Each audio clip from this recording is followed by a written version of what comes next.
So, the Royal Enfield Himalayan, a motorcycle that I've had quite a history with. I've ridden it all across the Himalayas over the last 2 years.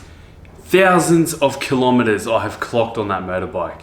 And let me just tell you, I've had good and bad experiences with the motorbike. You really want to listen to this video till the end, not your typical 2-minute short attention span, because it may offer you that insight that you need before you decide to buy the Royal Enfield Himalayan.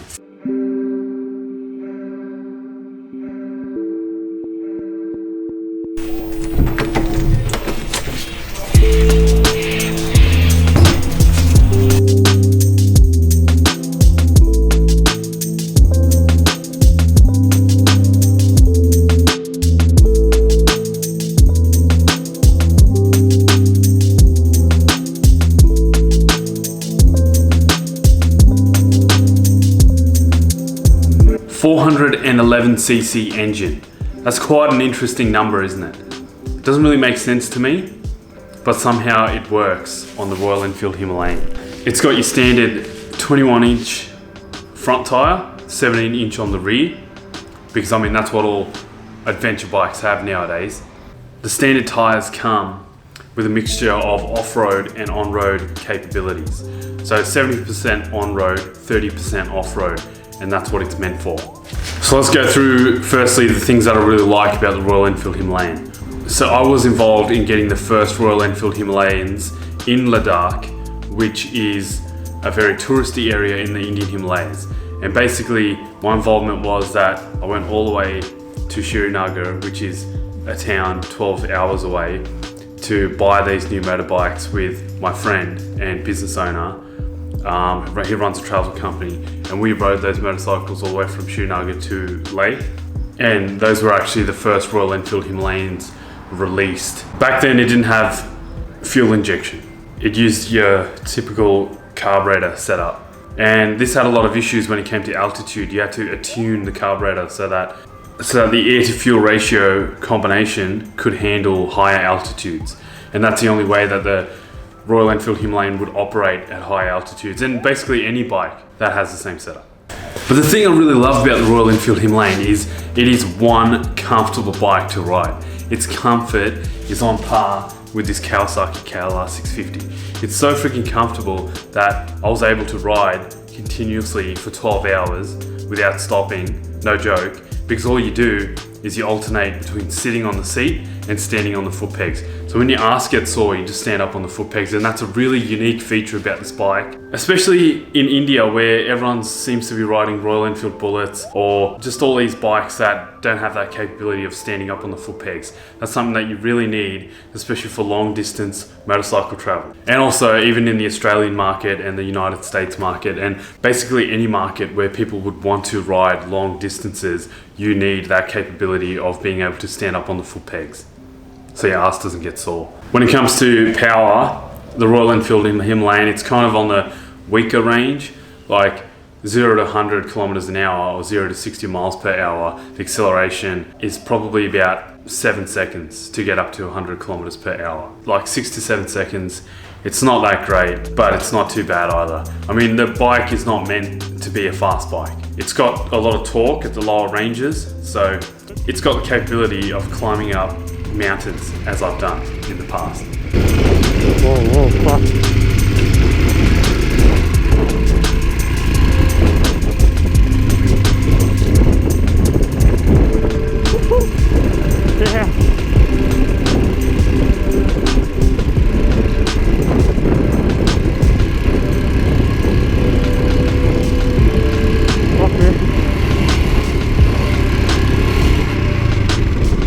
And one really unique selling feature of this bike, the selling point, are the looks.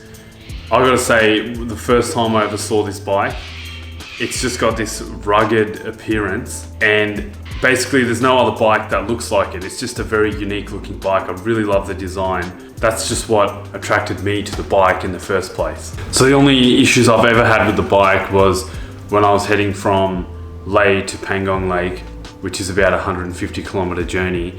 About 40-50 kilometers into the journey, the bolt that holds the gear shifter in place fell out, and then the gear shifter was just hanging loose, and therefore I couldn't change gears. And I had to ride all the way back to town in first or second gear. I mean, you know, that's something that could happen on any bike. It's just that I didn't check if the bolt was screwed in properly before I left, so that's my mistake. One time I did have a massive issue was my last trip, where I went from Leh to Kardungla, which is one of the highest passes in the world, 5,300 something meters high. They claim it's 5,600 meters, but that's just a lie to bring tourists in. It's really only 5,300 meters high. I checked it on my barometer. Watch shows the altitude, and I checked it on that, 5,300 something meters. So I was going up there, right?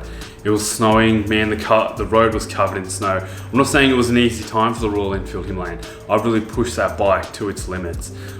We fell down like several times. It was hard to get the bike back up. The bike, you know, was stalling a lot because of the high altitude. And I don't know if it was a carburetor issue, but I'm sure it was a carburetor issue, because no matter what I did, I even rolled it down the hill, clutch started it in second gear, first gear, and it started back up for like 5 seconds and then turned back off again. And then eventually it just wouldn't start at all. Yeah, do your next adventure on the Royal Enfield Himalayan. Come on, man! Why the are you not starting? So what I ended up doing was I actually had to ride all the way down from Kardungla to Leh. So 2,200 meters altitude drop and a 35 kilometer journey in neutral gear. I just rolled it all the way down the hill.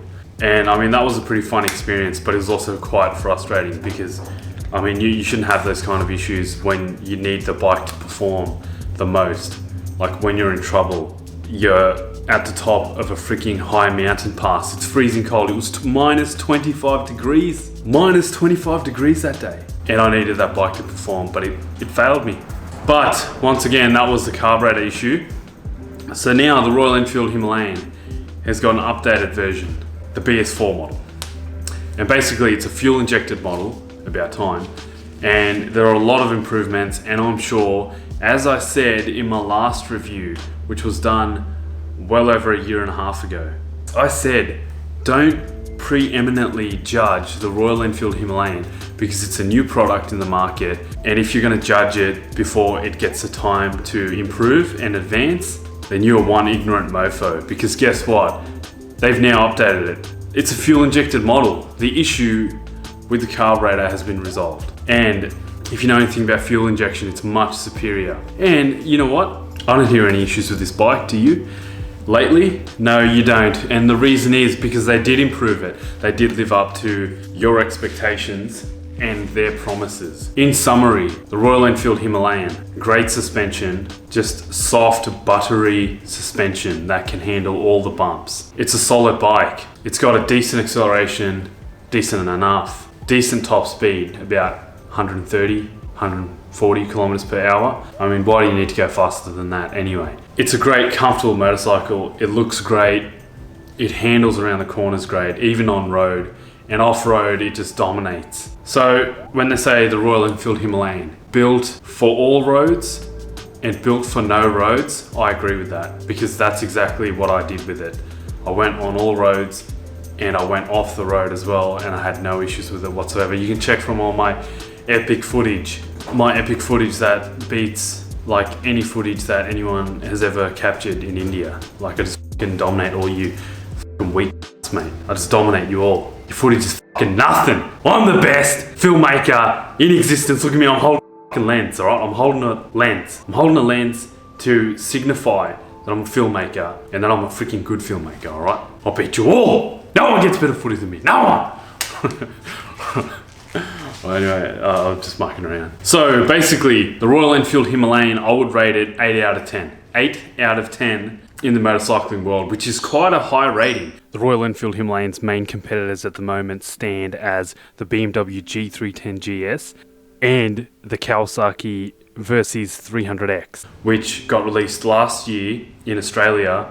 Great adventure bike, by the way, and that one's worth 6,500-ish, which is a pretty damn good price. That's made in India, and the Royal Enfield Himalayan's made in India as well. A lot of Indian manufactured bikes are making their way overseas, and they're doing a pretty good job. And in closing, the Royal Enfield Pegasus, a limited edition Royal Enfield motorbike that they only made 500 of them, is here in Sydney.